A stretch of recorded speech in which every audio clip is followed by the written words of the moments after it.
Bienvenue dans Fonction publique mon amour, le podcast qui explore, questionne et parfois bouscule, toujours avec l'envie de comprendre et d'avancer.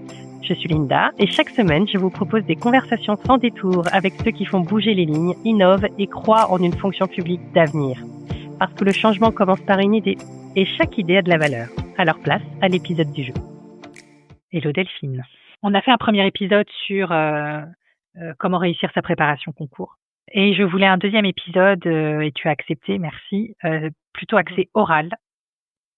Donc tu t'es présenté dans un premier épisode, et là je vais resituer. Donc là tu es actuellement en disponibilité, mais tu es agent public et tu accompagnes tous ceux qui sont en train de se préparer, tous les candidats qui souhaitent réussir leur concours. Tu les accompagnes, tu les guides vers cette réussite avec la pause concours que tu as créée, qui est tout un programme, tout un écosystème avec des ressources, des coachings, des conseils.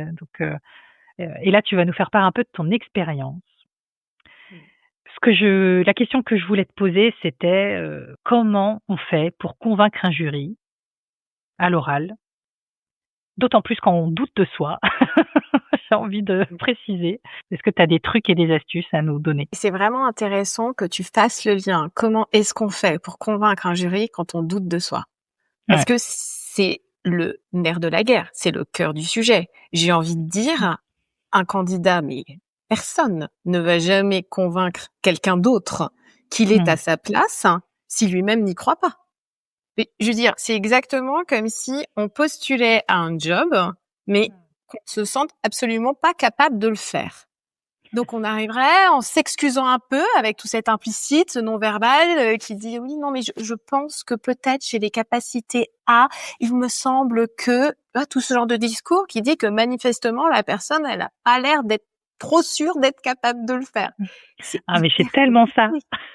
Mais oui, c'est tellement ça. Mais c'est là où il y a une espèce peut-être un peu de jeu de rôle ou en tout cas de théâtralisation de sa prestation qu'il faut avoir quand on est ce type de candidat qui manque de confiance en soi, qui se sent pas légitime, etc. Parce que la première idée à avoir en tête, c'est je dois convaincre le jury que je suis capable de faire les fonctions, les missions qui m'attendent demain. Je suis pas en train de dire je suis le meilleur, je suis pas en train de dire j'y suis arrivé. Je dis que je suis capable de faire le job auquel je postule. Parce qu'un concours, c'est aussi ça. C'est une capacité à exercer les fonctions qui nous attendent demain.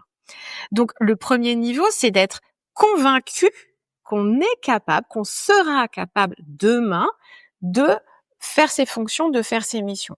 Et une fois qu'on en est convaincu, c'est d'accepter de le dire au jury. Alors, je sais que c'est un peu gros mot. Ça veut dire accepter de dire au jury, moi, je sais faire ça. Moi, j'ai une connaissance de telle réglementation. Tu vois, encore une fois, c'est pas je suis le meilleur, je sais tout faire. C'est d'arriver à identifier ce qu'on sait, ses connaissances, ce qu'on sait faire, ses savoir-faire, ses qualités humaines, ses savoir-être, et d'accepter de se dévoiler, d'accepter de le dire au jury, tout simplement, pour venir étayer le point qui est donc ces éléments me font dire que demain, je serai capable de faire le métier sur lequel tu souhaites me recruter. Et c'est comme ça qu'on a un jury. C'est fou parce que c'est quand tu fais le parallèle avec le recrutement, ou en tout cas j'ai plus le mot, application. Pourquoi j'ai que des mots en anglais qui me viennent aujourd'hui? Je ne sais pas. C'est quand même...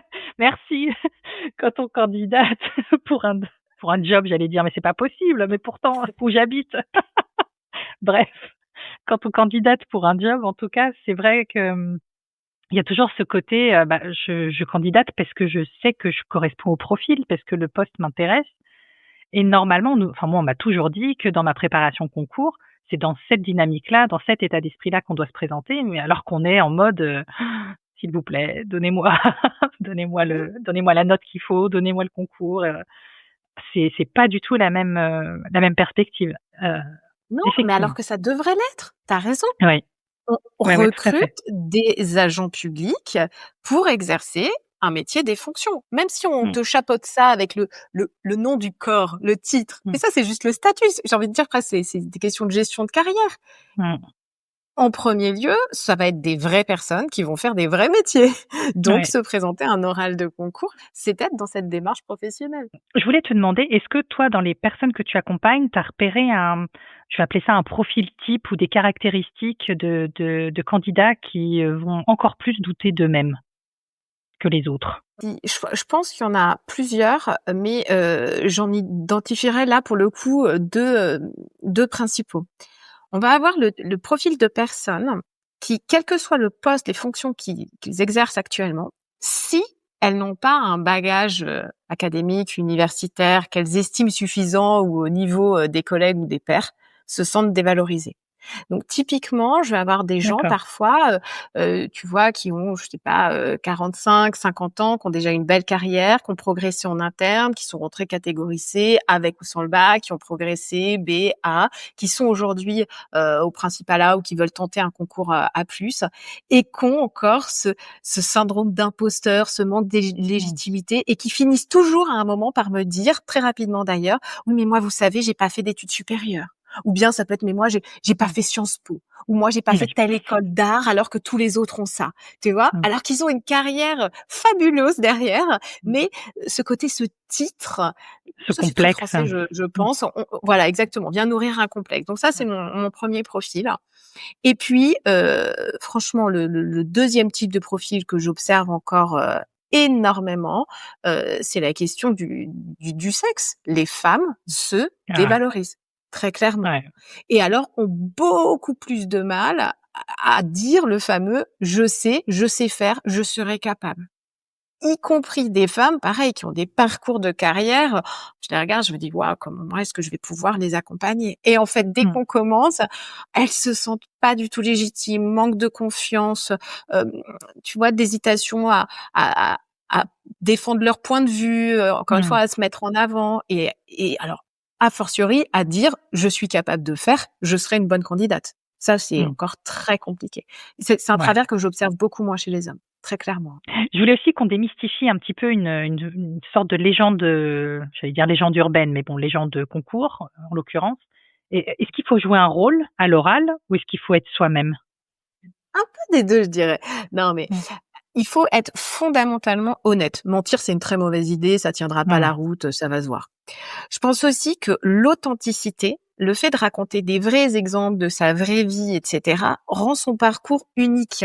Et donc, c'est un élément différenciant qui est vraiment intéressant. Je donne un exemple, par exemple, sur le principalat, l'éducation nationale. J'ai souvent des secrétaires généraux d'établissements publics. Et puis, l'autre jour, il y en a un qui me dit, ouais, enfin bon, un SG, c'est un SG, on fait tous la même chose. Peut-être que sur le papier, la fiche de poste est la même. Mais non, vous faites pas tous la même chose. X, Y et Z ont chacun des manières différentes de travailler, chacun a une manière d'accompagner ses équipes, de dialoguer avec ses collègues, etc.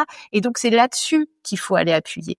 Tu vois, quand on me dit, moi, je veux être original ou un plan original, on y va mollo sur l'originalité avec les jurys, selon moi.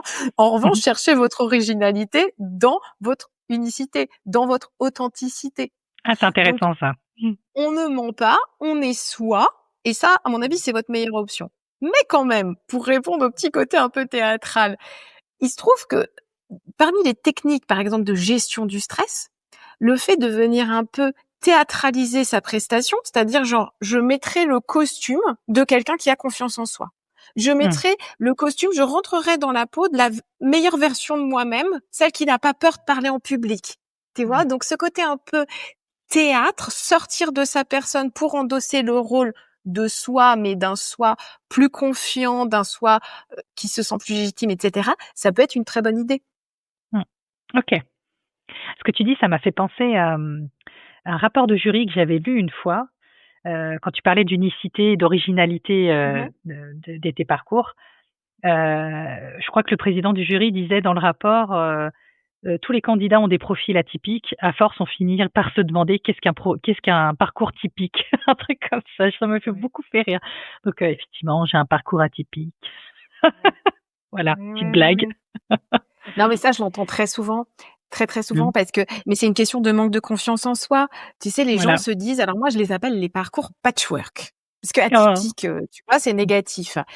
Si on est patchwork, ça veut dire moi j'ai fait des RH, j'ai fait du secrétariat, j'ai fait je sais pas, tu vois, plein de types de métiers de choses très différentes, et au lieu de voir ça comme une faiblesse ou comme un problème, eh ben on en fait une force en disant qu'on sait s'adapter, qu'on est monté en compétence sur plein de choses, qu'on est un peu le couteau suisse de l'administration. Enfin, je veux dire, c'est juste une question de discours qu'on va construire derrière. Donc Ouais, mais ça fait beaucoup. oui, ça fait beaucoup. Ça fait Ouais, beaucoup. très intéressant. Très bon truc ça. Hem, Quand on parle d'oral, on va pas se mentir, c'est hyper stressant. Mmh. Les conditions, dans lesquelles, tu passes ton oral, peuvent être, très impressionnantes aussi. Heu, Oui. qu'on soit étudiant, adulte, enfin peu importe, hein, moi je me souviens qu'on m'avait fait rentrer dans une énorme salle, que le jury était au fond, ils étaient 3, c'était un tribunal, hein, bon, c'était pas forcément hyper agréable. Comment on fait pour gérer son stress à ce moment-là? Il y a deux outils que j'aime beaucoup utiliser, c'est la visualisation et le conditionnement. Alors très rapidement, pas perdre Vas-y. tout le monde. La visualisation, c'est quoi? C'est de vivre la situation dans sa tête en amont. Pourquoi? Parce que le cerveau, il aime pas les terrains inconnus. Si tu sais pas où tu Ouais. vas, comment ça va se passer, qu'est-ce qui va se passer, c'est, hyper anxiogène.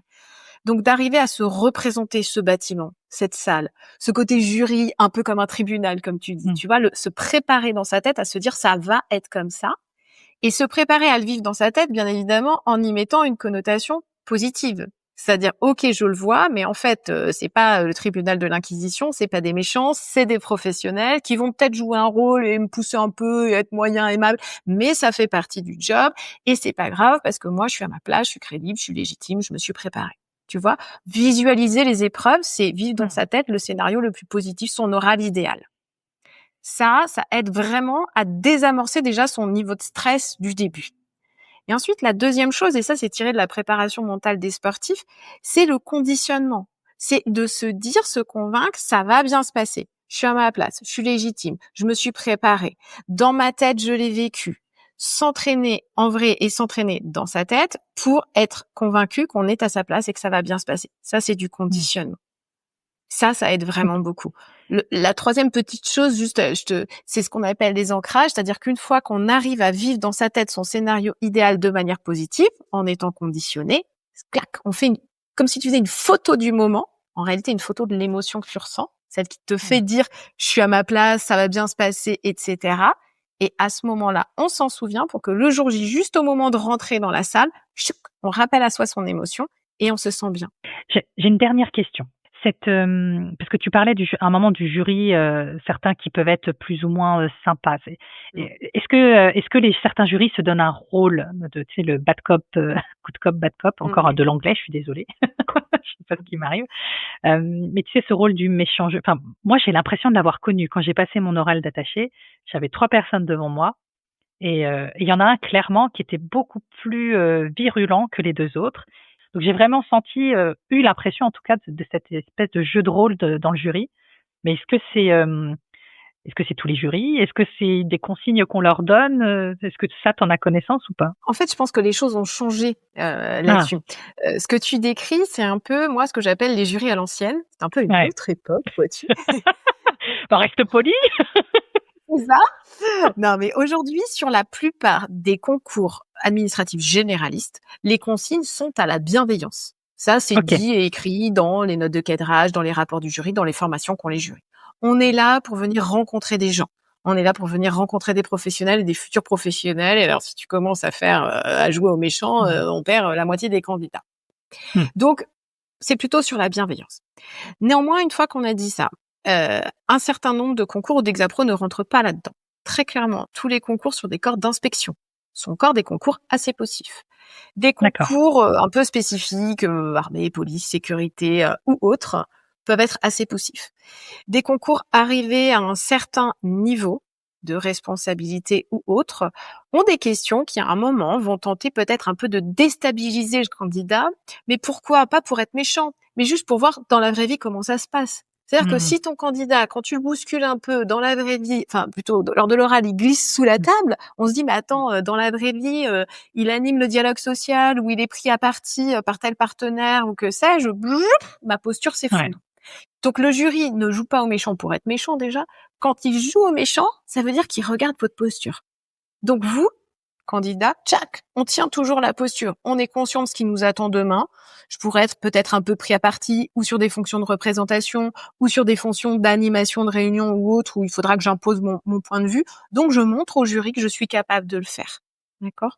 Donc Top. c'est ça aussi, Ah ouais. c'est ne pas se dire que le jury vous en veut à titre personnel ou qu'il est méchant ou qu'il s'en fiche. C'est de Bah, il se a quand dire même notre un adresse, hein? La carte d'identité et tout. Attention. Non, mais en tout cas, c'est de se dire, indépendamment de la posture du jury, je suis là pour dérouler, pour faire mon speech, pour tenir ma posture. Et donc, je ne pense à rien d'autre.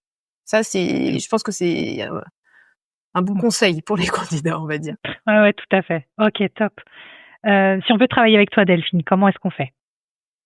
Alors, pour me trouver, j'ai un site internet, VA2LET, Vallée Coaching, le tout en un mot en minuscule.com. Ou bien vous pouvez me trouver sur la chaîne YouTube de la pause concours, sur laquelle vous trouverez aussi plein de ressources pour les candidats au concours. Donc voilà, Vallée Coaching ou la pause concours et ça va arriver chez moi, in fine. Parfait. Merci Delphine. Tant pis. Merci.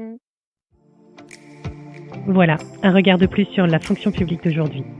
Si cet épisode vous inspirait, alors il a rempli son rôle. Parce que ce que l'on retient et ce que l'on transmet, ça a du sens. Et ce qui a du sens a de la valeur. Partagez, abonnez-vous. Merci d'être là et on se retrouve bientôt.